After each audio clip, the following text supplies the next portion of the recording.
2026 সালের পশ্চিমবঙ্গ বিধানসভা নির্বাচন রাজ্যের ইতিহাসে এক বিশাল রাজনৈতিক ভূমিকম্পের সাক্ষী হয়ে রইল। দীর্ঘদিনের ঘাসফুল শিবিরের শাসনের অবসান ঘটিয়ে এই প্রথম বাংলায় ক্ষমতায় এসেছে ভারতীয় জনতা পার্টি। এই প্রবল গেরুয়া ঝড়ে শুধু বড় বড় নেতারাই নন, বরং খড়কুটোর মতো উড়ে গেছেন টলিউডের এক ঝাঁক গ্ল্যামারাস তারকা।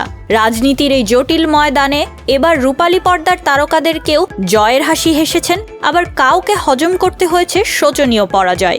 বিশেষ করে তৃণমূলের জন্য দুর্গ হিসেবে পরিচিত অনেক কেন্দ্রই এবার হাতছাড়া হয়েছে তারকা প্রার্থীদের ব্যর্থতায়। বিজেপির তারকা প্রার্থীদের মধ্যে সবচেয়ে বড় চমক দেখিয়েছেন অভিনেতা হিরণ চ্যাটার্জি। দল তাকে তার পুরনো কেন্দ্র খড়গপুর সদরের পরিবর্তে হাওড়ার শ্যামপুর কেন্দ্রে লড়াইয়ে পাঠিয়েছিল। রাজনৈতিক বিশ্লেষকদের সব আশঙ্কা ভুল প্রমাণ করে হিরণ তৃণমূল প্রার্থী নদেবাসী জানাকে 22,260 ভোটের বিশাল ব্যবধানে পরাজিত করেছেন। একই সাফল্যের ধারা বজায় রেখেছেন অভিনেতা রুদ্রনীল ঘোষও। শিবপুর বিধানসভা কেন্দ্রে প্রথম থেকেই পদ্মঝড় লক্ষ্য করা গিয়েছিল। 17 রাউন্ডের স্নায়ুচাপের লড়াই শেষে রুদ্রনীল প্রায় 15,000 ভোটের ব্যবধানে জয় নিশ্চিত করেন। 83,294টি ভোট পেয়ে তিনি বুঝিয়ে দিয়েছেন যে সাধারণ মানুষের সমর্থন এবার তার দিকেই ছিল। অন্যদিকে রাজনীতির পিচে এবার রীতিমতো ধরাশায়ী হয়েছেন তৃণমূলের হেভিওয়েট তারকা প্রার্থীরা।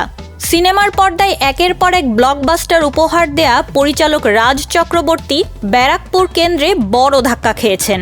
বিজেপির কৌস্তভ বাগচির কাছে 15,822 ভোটে পরাজিত হয়ে রাজনীতির ময়দানে দ্বিতীয়বারের মতো পরাজয়ের তিক্ত স্বাদ পেলেন এই তারকা পরিচালক। একইভাবে নদিয়ার করিমপুর কেন্দ্রে শুরুটা আশাব্যঞ্জক হলেও শেষ রক্ষা করতে পারেননি অভিনেতা সোহম চক্রবর্তী। 10,185 ভোটে তাকে পরাজিত করে জয়ের মালা পরেছেন বিজেপির সমরেন্দ্রনাথ ঘোষ।